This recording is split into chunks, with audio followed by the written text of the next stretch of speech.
So big boss అనేది voting ప్రకారం నడుస్తుందా, ఇన్స్టాంట్గా అక్కడ ఉన్న వాళ్ళు నిర్ణయం తీసుకొని ఎలిమినేట్ చేస్తున్నారని నాకు ఇప్పటికీ అర్థం కాలేదు. ఎందుకంటే ఇప్పుడు బయట శ్రీజాకి అయితే ఓటింగ్ బాగానే ఉంది compare to other players. So ఆమె ఎలిమినేట్ అయిందని చెప్పేసి గట్టి టాక్ అయితే నడుస్తుంది. సో ఆమె ఎలిమినేట్ అయితే అది కరెక్ట్ కాదేమో అని చెప్పేసి నా ఫీలింగ్. ఎందుకంటే ఆమె ఫస్ట్ నుంచి ఎఫర్ట్స్ అయితే 100% గేమ్స్లో అన్నింటిలో ఎఫర్ట్ పెడుతుంది.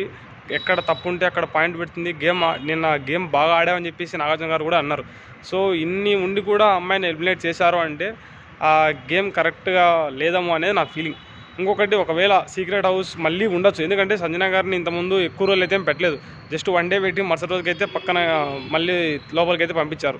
లాస్ట్ సీజన్తో పోలిస్తే last season at least Gautam 2 days అని ఉన్నాడు. సో సంజన గారు 2 రోజులు అయితే లేరు. మేబీ తను ఎన్నికకి వచ్చే అవకాశం కూడా ఉందని చెప్పేసి కూడా టాక్ ఉంది. సో మీ ఒపీనియన్ ఏంటని చెప్పేసి నాకు కామెంట్లో కామెంట్ చేయండి. శ్రీజ బయటికి వెళ్ళడం కరెక్టా లేదంటే ఉండడం కరెక్టా అని చెప్పేసి మీ ఒపీనియన్ నాకు కామెంట్ చేసి ఛానల్ అయితే సబ్స్క్రైబ్ చేయండి ఫ్రెండ్స్.